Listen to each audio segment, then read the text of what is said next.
Hello everyone, welcome to Chandra IAS classes. This is Pooja. और हम लोगों का सीटेट का एमसीक्यू का सेट चल रहा था, जिसमें आज हम लोग क्लास नंबर 7 है।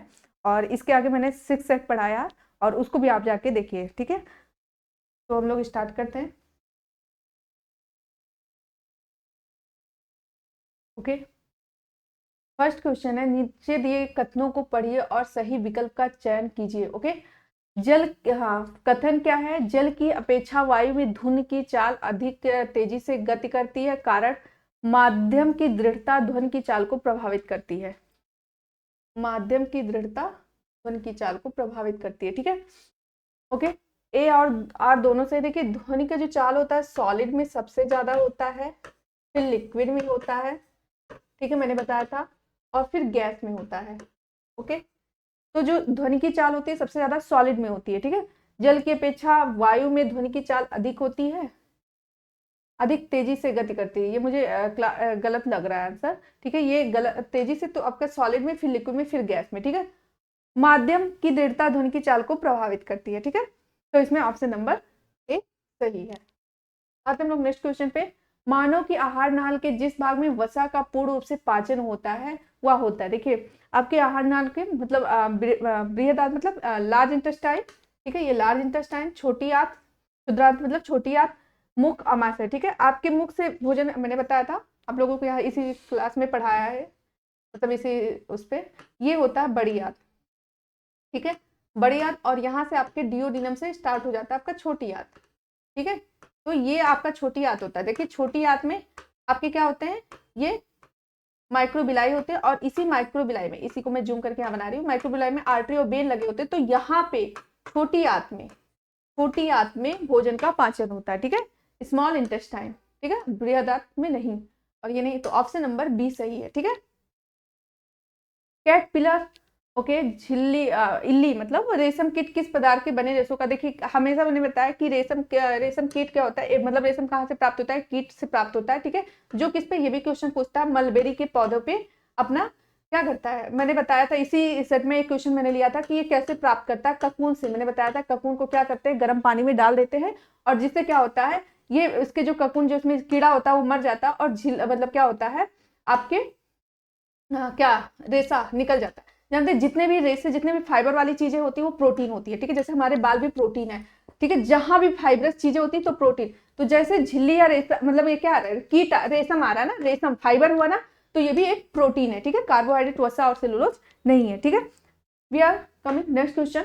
कभी कभी अत्यधिक व्यायाम करने के बाद हमारी पेशियों में ऐंठन आ जाती है। ये क्वेश्चन भी इससे मतलब बहुत ज्यादा रिलेटेड क्वेश्चन आता है। मैंने क्या कहा कि जब हम लोग कभी कभी चलते हैं बहुत तेजी से, तो हम लोगों के अंदर ऑक्सीजन की कमी हो जाती है, और जब ऑक्सीजन की कमी हो जाती है तो ग्लूकोज, ग्लूकोज किस में टूट जाता है? लैक्टिक एसिड में, लैक्टिक एसिड में, ठीक है, लैक्टिक एसिड में। इसलिए जानते हैं जब हमारे अंदर में यहाँ पे ऑक्सीजन की कमी हो जाती है, O माइनस मतलब ऑक्सीजन की जब कमी हो जाती है तो ये प्रॉब्लम आता है, ठीक है।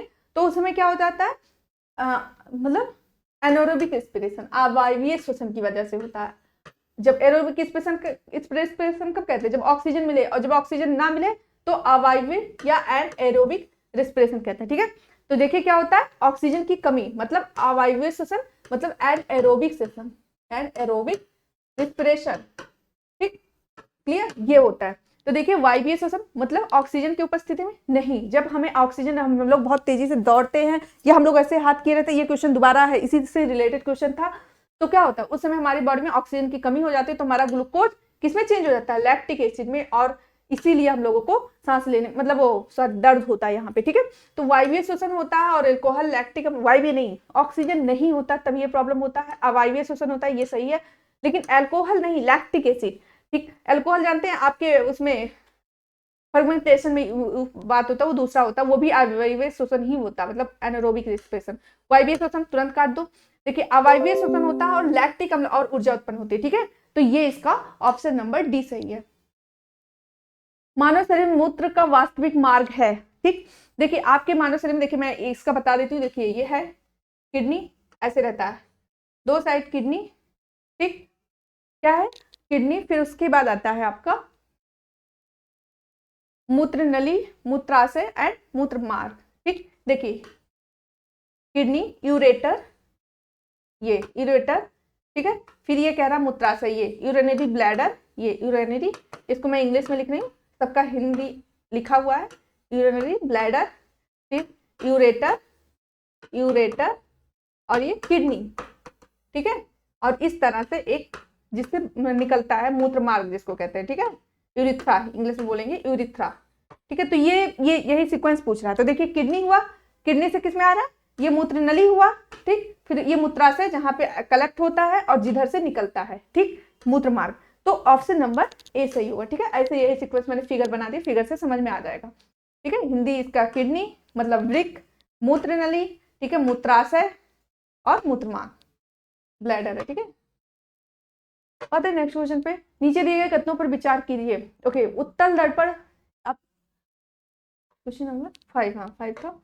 नीचे दिए कथनों पर विचार कीजिए। उत्तल दर्पण सदैव आभासी और आकार में, देखिए उत्तल दर्पण और अवतल दर्पण, देखिए उत्तल दर्पण और अवतल लेंस दोनों बराबर होता है। ये मैंने पहले भी बताया, पहले की जब सेट करा रही थी तो उसमें भी मैंने ये चीज बताया था, ठीक है। तो उत्तल दर्पण सदैव आभासी और आकार में छोटा प्रतिबिंब बनाता है। हाँ ये सही है कि उत्तल दर्पण सदैव आभासी और छोटा आकार में प्रतिबिंब बनाता है, उत्तल दर्पण ऐसे, ठीक। अवतल लेंस सदैव आभासी, देखिए मैंने क्या कहा, ये रट लीजिए, एक की है, उत्तल दर्पण बराबर, उत्तल दर्पण बराबर क्या होता है, अवतल लेंस, उत्तल दर्पण अवतल लेंस, अवतल दर्पण, देखिए कंफ्यूज नहीं होना चाहिए, दोनों का काम सेम है, ठीक है। तो इक्वल करके ऐसे लिख लीजिए, अवतल लेंस, ठीक। और क्या है, अवतल दर्पण बराबर अवतल दर्पण इक्वल उत्तल लेंस, ठीक है। तो ये दोनों, देखिए अब इसमें क्या है, जो उत्तल दर्पण का काम होगा वो अवतल लेंस, देखिए दो चीज का डिफरेंस है, लेंस और दर्पण अपोजिट होंगे, ठीक है। तो अवतल लेंस सदैव आभासी और आकार में छोटा प्रतिबिंब, ये भी सही है। अवतल दर्पण वास्तविक और आकार में छोटा नहीं, वास्तविक नहीं बनाता है दर्पण, ठीक है। आवर्धक लेंस की भात उपयोग करते समय लेंस वास्तविक और आकार में आवर्धित प्रतिबिंब बनाता है। तो देखिए सही कथन क्या है, देखिए इसमें ए बी सही है, ठीक। हाँ 6 का सी। सामान्य रूप से उपयोग किए जाने वाले रसायन जिनका उपयोग खाद्य परीक्षण में किया जाता है, मतलब ऐसा क्या है, इसमें से 4 ऑप्शन दिया गया है, इसमें से पूछा जा रहा है ऐसा क्या है जिसका उपयोग हम लोग खाद्य परीक्षण में करते हैं। Sodium bicarbonate and sodium benzoate, ठीक है। टार्टेरिक अम्ल एंड सोडियम सल्फेट, नहीं। Sodium bicarbonate and sodium sulphate, sodium मेटावाइट नहीं, सोडियम मेटावाइट ये तो बिल्कुल गलत है। टार्टेरिक अम्ल का भी नहीं किया जाता है, सोडियम बाइकार्बोनेट का होता है, लेकिन सोडियम बेंजोएट यहाँ पे गलत है। तो sodium bicarbonate and sodium sulphate सही है, ठीक है। नेक्स्ट क्वेश्चन, दाब का एसआई मात्रक, देखिए दाब क्या होता है, जब हम किसी चीज पे बल लगाते हैं, ठीक है। दाब बराबर क्या होता है, फॉर्मूला क्या होता है, दाब बराबर बल बटे क्षेत्रफल, बल बटे क्षेत्रफल, ठीक। देखिए तो बल कितना, बल का मात्रक क्या होता है, न्यूटन, क्षेत्रफल स्क्वायर, ठीक है, न्यूटन, ये न्यूटन लिखा है, न्यूटन, न्यूटन, अभी दाब का निकल जाएगा, और क्षेत्रफल का मीटर स्क्वायर, तो इसका क्या होगा, न्यूटन मीटर स्क्वायर, देखिए ये दिया गया है, न्यूटन प्रति मीटर स्क्वायर, यही तो बना, न्यूटन, बल का मात्रक न्यूटन और प्रति मीटर स्क्वायर, ठीक। तो इस तरह से ऑप्शन नंबर डी का, ऑप्शन नंबर 8 का डी होगा, ठीक है। 9 पे चलते हैं। पेट्रोलियम के अवयव अर्थात पेट्रोलियम से प्राप्त होने वाले, देखिए पेट्रोलियम से क्या क्या प्राप्त होता है, पेट्रोल, रेयान गलत है, ठीक है। स्नेहक तेल, पैराफिन, बिटुमिन, डीजल, बिटुमिन ये सही है। कास्टिक सोडा गलत है, पेट्रोल सही है, रेयान, पैराफिन, मोम, रेयान गलत है। तो देखिए इसमें स्नेहक तेल, पैराफिन, मोम और बिटुमिन होता है, ठीक है। एक किसान ने देखा कि फलियों के बीच जो उसने एक किसान ने देखा कि फलियों के बीज जो उसने अगले मौसम में बोए जाने के लिए रखे थे उसमें कीड़ा लग गया, ठीक है। तो उसमें क्या हुआ कि फल रखा था, मतलब फली, और उसमें कीड़ा लग गया, तो आप उसे स्वस्थ बीजों को संक्रमित बीजों से अलग करने के लिए कौन सी विधि अपनाएंगे? ठीक है, हाथ से चुनना नहीं, खाना। देखिए, जब जो स्वस्थ बीज होंगे, जो खराब बीज होंगे ऊपर आ जाएंगे हल्के पानी डालने में, तो इसलिए पानी डालते हैं। ठीक है, पानी डालने से कभी आप फील कीजिए कि हल्के जिसमें वो ऊपर आ जाते हैं, तो हम लोग क्या करेंगे, पानी डालेंगे जिससे स्वस्थ बीज नीचे हो जाए। ठीक है, और ऊपर अस्वस्थ बीज को हम लोग बाहर निकाल लेंगे। ट्रेसिंग तो नहीं होगा। ठीक है, ट्रेसिंग गलत है, ऑप्शन नंबर सी सही है। जीवाणुओं के विषय में निम्नलिखित में से कौन सा कथन सही है? सही नहीं है, सॉरी, नहीं पे और राउंड करो, सही नहीं, यानी 3 सही है, 1 गलत है। जीवाणु बैक्टीरिया के बारे में बात हो रहा है। ठीक है, बैक्टीरिया लिख लो, तो कंफ्यूजन हो जाएगा। बैक्टीरिया के बारे में बात हो रहा है, बैक्टीरिया में क्या 3 सही है और 1 गलत है। ठीक है, शाकाहारियों में उपस्थित जीवाणु सेलुलोज के विघटन में सहायता करते नहीं, सेलुलोज, ये गलत है। जीवाणु एंटीबायोटिक के उत्पादन में प्रयोग किए जाते हैं, नहीं ये सही है। जीवाणु को सेलुलोज में विघटन में सहायता करता है, ये भी सही है। जीवाणु एंटीबायोटिक के उत्पादन में प्रयोग किए जाते हैं, ओके। जीवाणु का प्रयोग डबल रोटी तथा केक बनाने के लिए ये फ्रेगमेंटेशन से किया जाता है। ठीक है, किससे किया जाता है? फ्रेगमेंटेशन से, तो ये भी गलत, ये तो गलत है। बायोगैस संयंत्र में जो पदार्थों का विघटन जीवाणु द्वारा होता है, हाँ, माइक्रो ऑर्गेनिज्म भी उसको मतलब सड़ाते हैं। ठीक है, बायोगैस जब हम लोग बनाते हैं जो पदार्थ से। तो शाकाहारियों में जीवाणु सेलुलोज के विघटन में सहायता करते हैं। इकोलाई बैक्टीरिया भी जैसे हमारी जीवाणु है, जो सिम्बायोटिक बैक्टीरिया, तो बैक्टीरिया हमारे बॉडी में भी पाए जाते हैं। और जीवाणु एंटीबायोटिक के उत्पादन में, हाँ, एंटीबायोटिक किया जाता है उपयोग। जीवाणु का प्रयोग डबल रोटी तथा केक, ये गलत है। ठीक, नहीं पूछा है ना, तो 3 सही है, 1 जो गलत है ये है। निम्नलिखित में से कौन सा सही नहीं है? ठीक है, इसमें 4 ऑप्शन दिया है, उसमें पूछ रहा कौन सा सही नहीं है, यानी 3 सही है, 1 नहीं सही है। यहीं से जानते हैं, यहाँ से हम लोग बहुत गलती करते हैं, इसलिए पहले ही नहीं को अंडरलाइन कर, मतलब ये 3 सही है, अपने दिमाग में पहले कॉन्सेप्ट कर लीजिए, 3 सही है, 1 गलत है। ठीक है, ओके। मृदा अपरदन के कारण मृदा के कारण मरुस्थलीकरण होता है, ओके। हाँ, मृदा का मतलब जैसे बारिश में मृदा का मतलब उसके जमीन से हट जाना। ठीक है, ओके। वनोन्मूलन, वनों के काटे जाने के कारण भौम जल का स्तर गिरता है। जल की, जब वनों को काट देंगे तो जब जड़ें नहीं होती, तो जैसे क्या होता है, पानी को पकड़ती हैं, तो मतलब पानी को बांधे रखती है, तो इसलिए जल का जो भौमिक जल होता है उसका स्तर घट जाता है अगर हम पेड़ों को काट देते हैं। मृदा अपरदन भी पेड़ों को काटते थे। मवेशियों को अत्यधिक चराई के कारण उन्मूलन होता है। मवेशी मतलब जो आपके गाय भैंस होते हैं, उनकी बात हो रही है। ठीक है, तो कह रहा है कि इसके कारण अत्यधिक चराई कभी नहीं होता। ठीक है, ये सब तो संतुलन बना रहता है, तो ये गलत है।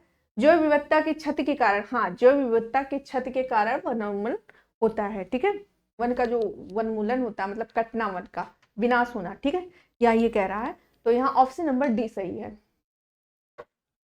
निम्नलिखित में से कौन सा सेट एक कोशिकीय है? ओके, मतलब कौन सा एक कोशिका से मिलकर बना होता है? ठीक है, चलिए, अंडाणु, शुक्राणु, ओके, अंडाणु, युग्मज, युग्मज जानते हैं क्या होता है? जाइगोट।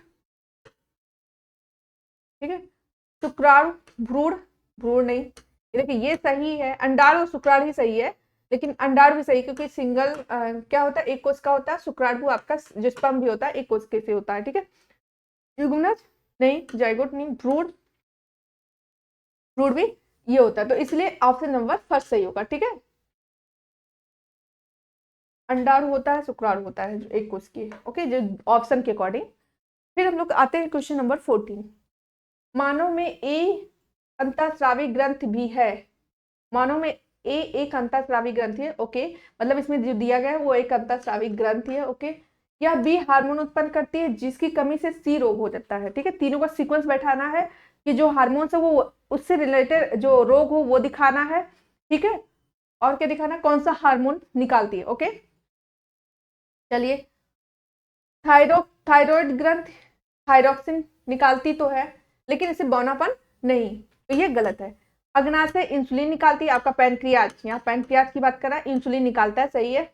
डायबिटीज मेलिटिस, हाँ, मधुमेह को रोकता है। देखिए, इंसुलिन क्या करता है, इंसुलिन हमारे ब्लड में ग्लूकोज की मात्रा को मेंटेन रखता है। ग्लूकोज की मात्रा को मेंटेन रखता है। अगर इंसुलिन की कमी हो जाती है तो क्या होता है, ग्लूकोज की मात्रा बढ़ जाती है ना, ये वैसे तो रोकता है। इसीलिए ये कहाँ से निकलता है, ये निकलता है पैनक्रियाज। तो ये सीक्वेंस पूरा सही है, आगे पढ़ने की जरूरत नहीं है, वैसे पढ़ लेते हैं।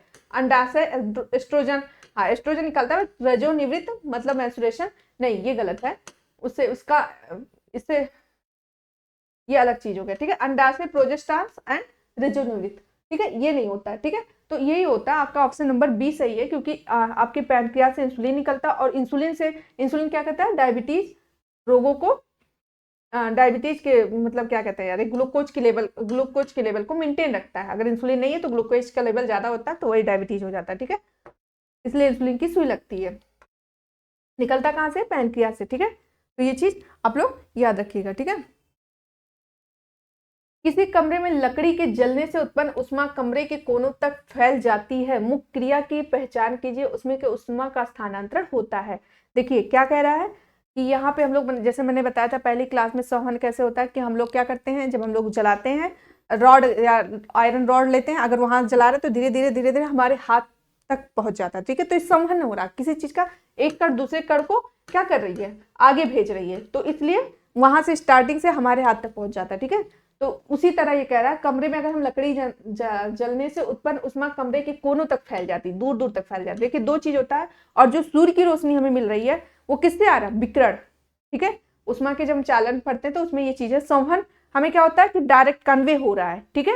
और विकिरण क्या होता है, जो पूरी तरह फैल जाता है। तो यहाँ पे देखिए पहले हम ऑप्शन पढ़ते हैं, संवहन विकिरण, केवल चालन नहीं, चालन नहीं होगा, चालन और संवहन, केवल संवहन, ठीक है। देखिए यहाँ तो जल रहा है, धीरे धीरे पूरे कमरे में फैल रहा है, दूसरी चीज क्या है, इसमें विकिरण भी हो रहा है। संवहन मतलब फैल रहा है, जा रहा है, और साथ में विकिरण भी हो रहा है। जैसे सूर्य का प्रकाश हम लोगों के पास कैसे पहुंच रहा है, बाय दी विकिरण, ठीक है। तो इसमें भी दोनों मेथड है। विकिरण तो क्लियर है। अब जैसे विकिरण के साथ संवहन है और कोई ऑप्शन में ऐसा है ही नहीं, तो वैसे भी आप लगा सकते हो अगर आपको विकिरण पता है, ठीक है। विकिरण जो अपने स्थान से दूर तक फैल जाता है, ठीक है।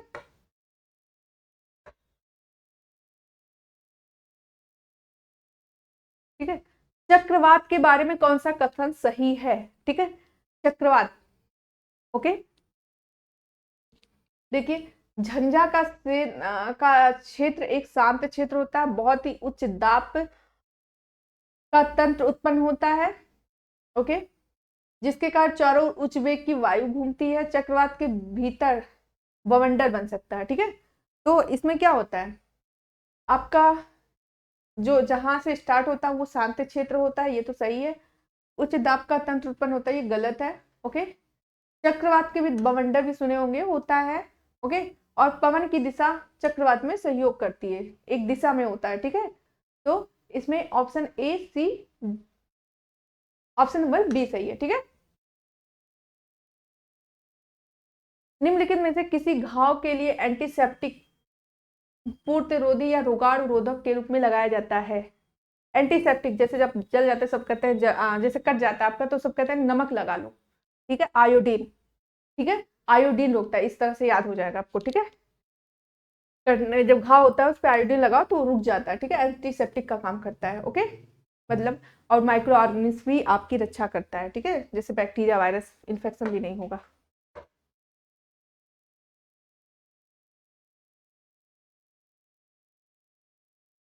चलिए 18 क्या है, मैग्नीशियम वायु में जलकर ए बनाता है, ओके। मैग्नीशियम वायु में जलकर मैग्नीशियम ऑक्साइड बनाएगा, ओके, वही कह रहा है ए बनाता है। ए को जल में घोलकर, ये बहुत ज्यादा पूछा जाता है, इसको रट लो, क्वेश्चन ही, ठीक है। ए जल में घुलकर विलयन बी बनाता है, ठीक है, मैग्नीशियम हाइड्रोक्साइड बनाएगा, ठीक है। ये क्वेश्चन बहुत बार पूछा गया है। तो ए देखो अब अच्छा, तो बी की और मैग्नीशियम हाइड्रोक्साइड क्या होगा, ये क्या होगा, क्षारीय होगा ना, ठीक है, ये क्षारीय होगा, यही रिएक्शन है। तो कह रहा है ए जलकर बनता है, ए को जल में घुलने पर ए क्या है, देखिए मैग्नीशियम ऑक्साइड MgO, ठीक, और कैसा विलयन है, ये क्षारीय होगा, ठीक है। तो इसका ऑप्शन नंबर सी, ये क्वेश्चन रट लीजिए, बार बार पूछा जाता है, ठीक है, हर उसमें है। मानव संचरण तंत्र में एक्स एक्स वे रक्त कोशिकाएं होती हैं जो ऑक्सीजन रहित, देखिए आपकी दो वेसल्स होती हैं, वेसल्स को हिंदी में बोलते हैं वाहिनियां। इसमें आर्टरीज आर्टरीज एंड वेन्स होते हैं, ठीक है। आर्टरीज को क्या बोलते हैं? वेन्स, ठीक है। आर्टरीज मतलब वेन्स को सिरा बोलते हैं, तो आर्टरीज को धमनिया, ठीक है। इस तरह से तैयार हो जाएगा, आर्टरीज को धमनिया, ठीक है। ये क्या कह रहा है? धमनिया, ओके। मानव प्रचंतर में यक्ष वो कोशिका है जो केवल ऑक्सीजन रहित रक्त को ले जाती है, इसमें ऑक्सीजन नहीं होता। कौन? वेन्स में। जो हम लोगों का ग्रीन कलर दिख रहा है ना, ये वेन्स की वजह से, ये CO2 की वजह से दिख रहा है, क्योंकि इसमें ऑक्सीजन नहीं है, तो ये CO2 ब्लड लेके जाता है, ठीक है। इसको मैं समझा दे रही हूँ, फिर समझ। लेकिन एक अपवाद है जो केवल ऑक्सीजन, ये भी क्वेश्चन बन सकता है, बहुत ज्यादा बनता है। पल्मोनरी वेन है, पल्मोनरी वेन है, जो कि इसलिए क्वेश्चन बनेगा क्योंकि यही रूल को फॉलो नहीं करता। पल्मोनरी वेन है जो कि ऑक्सीजन वाला ब्लड लेके जाता है। जब आपके हार्ट से ऐसे, हार्ट मैंने एक चैप्टर पढ़ा है, यहाँ पे आप जाके देख लीजिए, ठीक है। हार्ट से ऐसे लेके जब जाता है आपके लंग से चेंज करके, तो यहाँ लंग रहता है, लंग से चेंज होता है, फिर यहाँ पे ऑक्सीजन आपके साइड में आता है, ठीक है। तो ऑक्सीजन वाला ब्लड को लेके जाता है पल्मोनरी वेन, ठीक। केवल एक अपवाद है, वैसे पूछा जाएगा जनरल तो सिरा मतलब या वेन है जो CO2 वाला ब्लड लेके जाता है, जो आर्टरी है ऑक्सीजन वाला ब्लड। देखिए इसलिए हम लोगों को वेन दिख रहा है, जो क्योंकि इसमें CO2 वाला ब्लड, तो उसी की बात हो रहा है, ठीक है। और क्या कह रहा है? जो ऑक्सीजन रहित मतलब ऑक्सीजन अपसेंट है, इसमें अपसेंट है, अपसेंट का पहचान है, ठीक है। 9 मतलब अपसेंट। और उसकी भित्तिया वायु होती है, जड़ रक्त को फेफड़ों से हृदय तक लेके जाता है, ठीक है। क्या कह रहा है? तो इसमें पहले हम लोग को मानव संचय में जो ऑक्सीजन रहित, तो ऑक्सीजन रहित वाला मैंने पहले बताया सिरा यानी वेन, आपका ब्लू कलर वाला जो है, ठीक। इस तरह से याद कर लीजिएगा, ठीक है। तो इसमें हम लोग पहले क्या करेंगे? आर्टरी काट देंगे, यानी धमनिया काट देंगे तुरंत, पहले धमनिया वाला ऑप्शन काट लो, बचा ये दोनों, ठीक। अब लोग के पास दो बचा, क्या बताया? ये तो चलो ये सिरा हो गया, अब इसे दोनों में से कोई है। फिर क्या रहा? ऑक्सीजन रहित और उसकी वायु, भित्तियां वायु होती है। अच्छा, भित्तियां मोटी या पतली पूछ रहा है, ठीक है। तो इसकी भित्तियां पतली होती हैं। कैसी होती हैं? पतली। तो ये भी, ये तो सॉरी पतली होती हैं, ठीक है। भित्तियां पतली होती हैं, यहाँ पे मैंने लगा दिया था। तो अब ये कट गया, अपने आप ऑप्शन कट गया, ठीक है। और फिर क्या कह रहा है? जड़ रक्त को फेफड़ों से हृदय तक ले जाता है, ठीक है। वो कौन सा होता है? फुफ्फुस सिरा। ये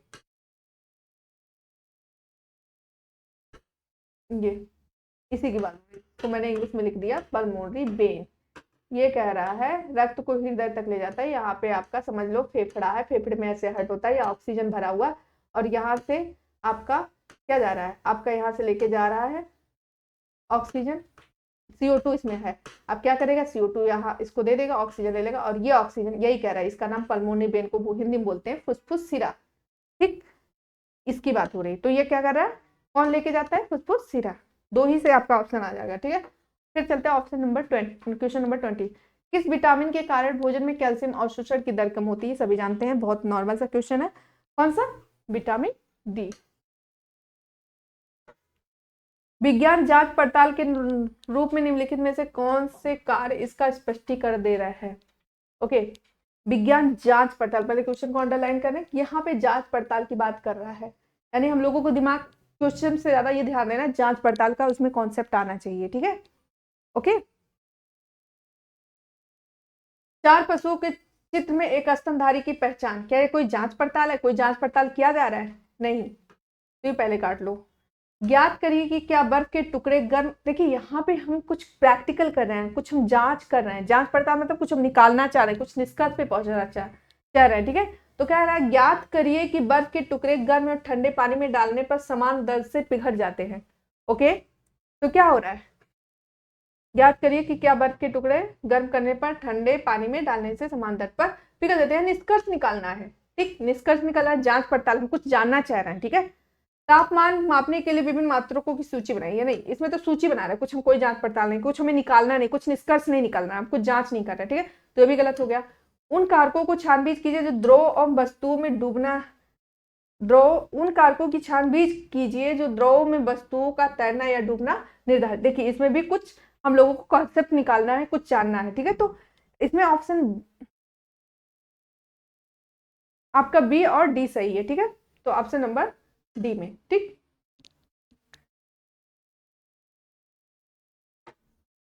किसी शिक्षिका ने निम्न प्रश्न अपने विद्यार्थियों से पूछे। ओके, आप विद्युत को किस प्रकार उपयोग करेंगे, क्वेश्चन है। और उसके साथ बताना है कि यहाँ पे जानते हैं, ये एक क्वेश्चन और आता है आपके यहाँ, खुले सिरे वाला बंद सिरे वाला क्वेश्चन।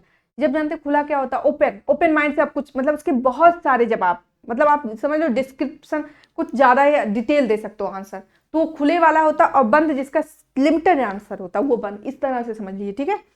तो ये क्वेश्चन हमेशा पूछा जा रहा है, ठीक है। चलिए, आप विद्युत धारा का किस प्रकार उपयोग करेंगे। ओके, विद्युत धारा वाही तारों को बनाने के लिए कॉपर का उपयोग क्यों होता है। देखो क्यों होता है तो उसका आंसर लिमिटेड होगा ना, ठीक। उपरोक्त प्रश्नों के में से क्या सही है। तो देखिए, आप विद्युत धारा का उपयोग किस तरह करेंगे, विद्युत का उपयोग किस तरह, आप कई आंसर दे सकते हो। आप जब अपना सोचो, आप अपना कुछ कॉन्सेप्ट दो, ठीक है, अपने अपने शब्दों में लिखो, तो आपका ओपन हो जाता है। ओपन हो मतलब फ्री हो, ठीक है। और जब किसी चीज का ऑप्शन लिमिटेड होता है, मतलब क्यों, उपयोग क्यों होता है क्योंकि जब क्यों आ जाता है, कैसे आ जाता है, तो एक लिमिटेड आंसर हो जाता है। और जब कहीं कोई दे दिया, अपने बारे में उसका उपयोग लिखो, टैप का उपयोग क्या है, पानी का उपयोग क्या है, ऐसी चीजें जिसमें आप खुद लिख सकते हो, तो वो ओपन है। इस तरह से कॉन्सेप्चुअल रख लो, ठीक है। तो इसमें ऑप्शन नंबर ए होगा। देखिए, एक खुले वाला और बी बंद वाला। ये क्वेश्चन बहुत आता है, हमें नहीं लगता कि किसी भी सेट में ना आए, तो बस कॉन्सेप्ट क्लियर रखो, ठीक है। विज्ञान में उच्च प्राथमिक स्तर पर कक्षा में खोजबीन का आयोजन करने के संदर्भ में निम्नलिखित में से कौन सा मतलब बच्चों में खोजबीन की क्वालिटी डेवलप करना चाह रहा है, तो इसमें कौन सा काम करना होगा, ठीक है। ओके,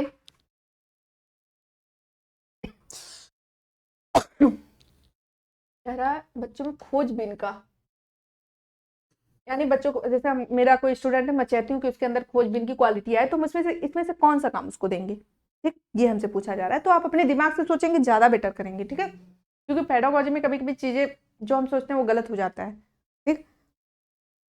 चलिए, अब पढ़ते हैं।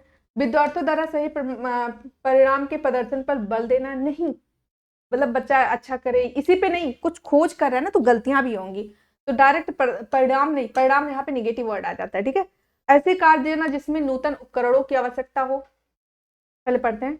विद्यार्थियों के आपस में त्रुटि संभावित स्रोतों पर विचार विमर्श करने की अनुमति देना। विद्यार्थियों को आपस में त्रुटि संभावित स्रोतों पर विचार विमर्श करने की अनुमति देना। दोनों ऑप्शन एक ही है, चलिए कोई नहीं, हम फर्स्ट सेकंड थर्ड में देखते हैं। ऐसे कार्य देना जिसमें उपकरण का उपयोग, क्या खोज करेंगे उन्होंने, तो मतलब हम ही नहीं कर, आप खोज करने के लिए उपकरण दे सकते हैं, लेकिन उसमें कुछ उन्होंने ऐसा कुछ नहीं कि हाँ उन्होंने अपना दिमाग लगाया, आप उपकरण दे दिए जहां दिमाग लगाना है, ठीक है। विद्यार्थियों को आपस में त्रुटि के संभावित स्रोतों पर विचार, यहाँ पे ये लोग अपना दिमाग लगाएंगे कि कहाँ गलती हुआ, कैसे हुआ है, क्या सुधार करना चाहिए, तो ज्यादा डेवलप होगा, ठीक है।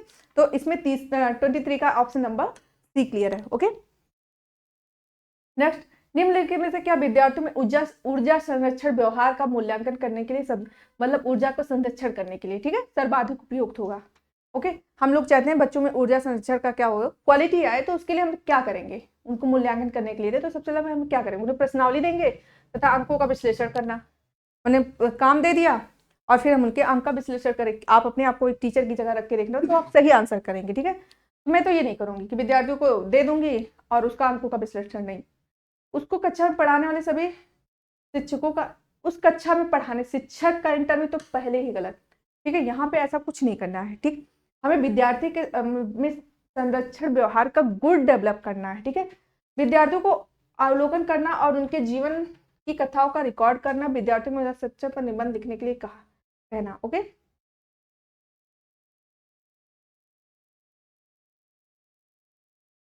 निबंध लिखना नहीं, निबंध लिखना नहीं होगा। देखिए, अवलोकन करना, ये दोनों तो एकदम गलत है, लेकिन इसमें अवलोकन करना और उनके जीवन की कथाओं का अगर हम जानना चाह रहे हैं कि इस बच्चों में ऊर्जा की मतलब संरक्षण करने का क्वालिटी, तो हम क्या करेंगे, वो देखेंगे कि क्लास में वो लाइट को कैसे ऑफ कर रहा है, कहाँ जा रहा है, मतलब लाइट का कैसे यूज कर रहा है, ऐसा नहीं कि लाइट जल रहा, पंखा चल रहा है, छोड़ दे रहा। तो हम पहले तो अवलोकन करेंगे, जैसे दोनों चीज सोच लिया करो। और निबंध लिखने के लिए कहेंगे तो निबंध तो कुछ भी लिख देगा, लोग देखो प्रैक्टिकल करने में और करने में। तो हम क्या करेंगे, विद्यार्थियों को अवलोकन करेंगे और उनकी जीवों का जो मतलब कथाओं का रिकॉर्ड, मतलब वो क्या कर रहे हैं, कम से कम 1 हफ्ता 10 दिन हम ये रिकॉर्ड करेंगे कि वो क्या लाइट को मतलब ऊर्जा का संरक्षण किस तरह से कर रहा है, उसके घर पे भी जाएंगे। तो इसमें हम लोग अवलोकन करेंगे। निबंध लिखने से आंसर नहीं आएगा कि बच्चों में क्वालिटी है कि नहीं, ठीक है।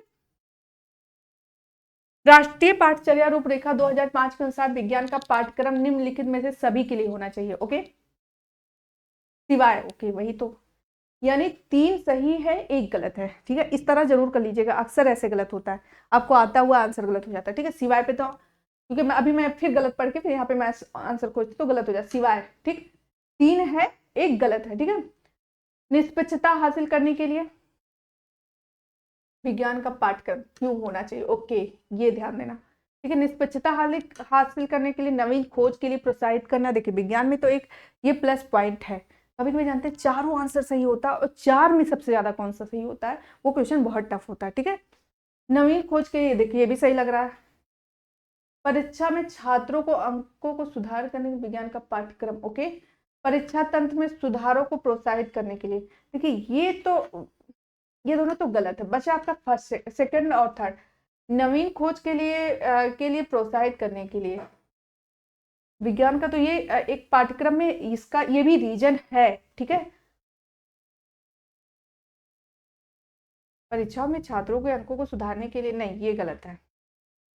अंकों को सुधारने के लिए विज्ञान का पाठ्यक्रम का क्या महत्व, ये गलत है। बी सही है, अकॉर्डिंग टू मी बी सही है। ठीक है, सी गलत है।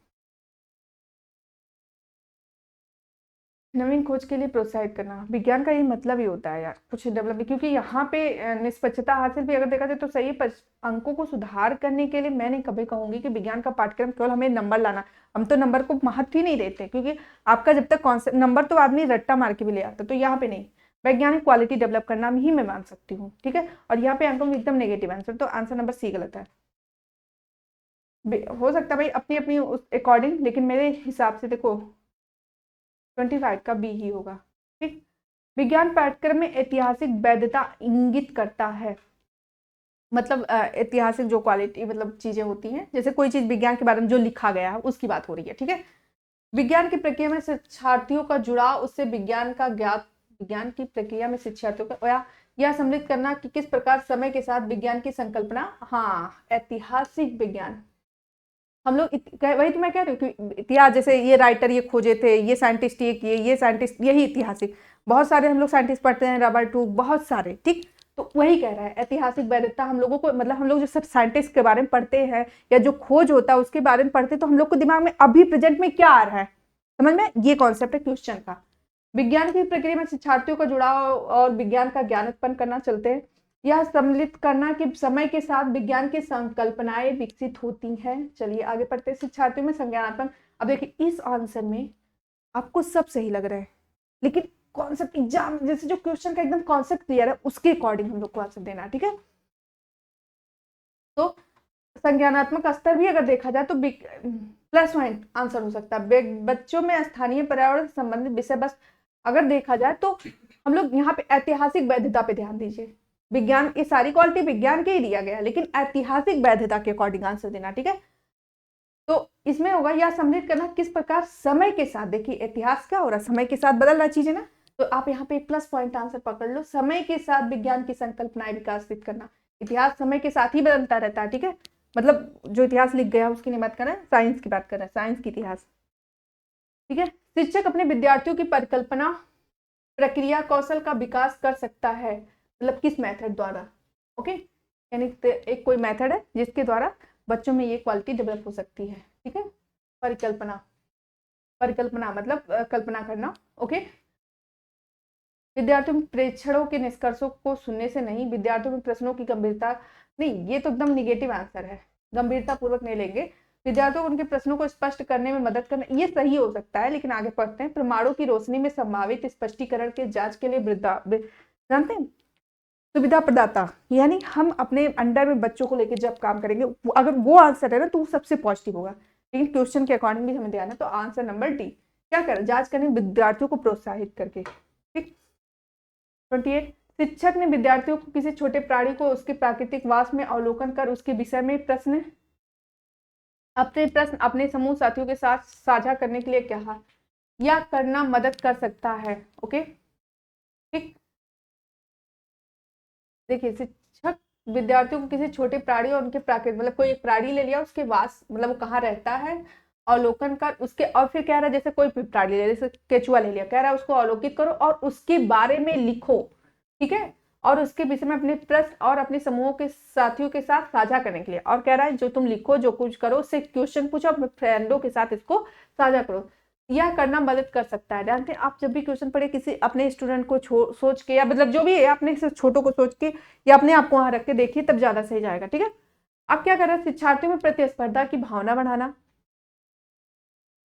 नहीं प्रतिस्पर्धा नहीं, यहाँ तो साझा बढ़ाना, दोस्ती बढ़ाना और एक मिलजुल के काम करने की गुण डेवलप करना होगा। ठीक है, उस विद्यार्थी का चयन करने में जिन्हें सभी उत्तर ज्ञात है, कभी रट्टा पे नहीं हम लोग ध्यान देते। ठीक, शिक्षार्थियों को यह समझने में कि केवल वही नहीं है जिसके उत्तर ज्ञात है, केवल यह समझने की केवल वही नहीं है जिसके उत्तर ज्ञात है, मतलब वो जानता है वही नहीं सही है। जब डिस्कस करेंगे तो कुछ नया भी निकलेगा, दूसरों को प्रश्न को समझ कर उसकी अभिव्यक्ति को प्रतिष्ठित करने में। ठीक है, तो ये दोनों होगा, क्योंकि देखिए ये निगेटिव हो गया, प्रतिस्पर्धा की भावना नहीं बढ़ाना चाहिए, प्रतिस्पर्धा की भावना एक पॉजिटिव वे में। ठीक है, उन विद्यार्थियों जिनमें सभी उत्तर ज्ञात है, तो डायरेक्ट उत्तर ज्ञात नहीं, समझने मतलब बच्चा ये समझे कि जो मैं जानता हूँ वही नहीं, जब डिस्कस करेंगे तो लोगों के भी आपके थॉट आते, थॉट प्रोसेस आते हैं। ठीक है, तो इसीलिए ऑप्शन नंबर सी और डी सही है। ठीक है,